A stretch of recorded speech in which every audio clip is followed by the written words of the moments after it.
Kinumpirma ng Philippine Coast Guard o PCG ang muli na namang karahasan na nangyari sa isang barko ng Bureau of Aquatic Resources o B4 matapos itong bombahin ng Chinese vessels sa Pag-asa Island nitong linggo.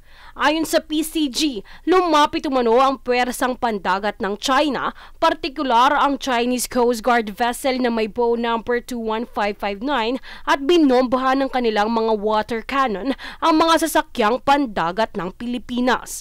Bunsod nito, nagdulot ng minor structural damage sa barko ng B4, ngunit wala namang nasugatan sa mga tripulante. Kaugnay nito, ipinahayag ni PCG Commandant Ronnie Hilgavan na ang panggigipit ng China laban sa Pilipinas na kinakaharap ngayon ay nagpapatibay lamang sa katatagan ng bansa.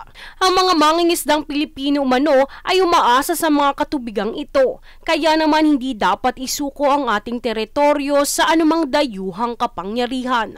Sa kabilang banda, ilang bansa naman katulad ng Estados Unidos, Japan, United Kingdom at Australia ang kinundina ang agresibong aksyon ng China Coast Guard sa mga barko ng Pilipinas sa West Philippine Sea. Kanilang mga hindi pagkakaunawaan ay dapat malutas ng mapayapa alinsunod sa international na batas. Nananawagan rin ang delegation ng European Union sa Pilipinas na itigil ang karahasan at respetuhin ang mga tuntuning nakabatay sa international na batas, kabilang ang UNCLOS at ang 2016 Arbitral Award. Binigyang diinan nila na ang kalayaan sa paglalayag ay dapat na itaguyod. Samantala, ayon kay WPS spokesperson Jay Tariela, na sa kabila ng mga taktikang pang-aapi at agresibong aksyon na ito, nananatiling determinado ang PCG at B4 na ang presensya aniya sa Kalayaan Island Group ay napakahalaga sa pagprotekta sa mga karapatan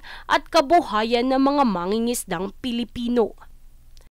Jovi Rodriguez, nag-uulat para sa Golden Nation Network.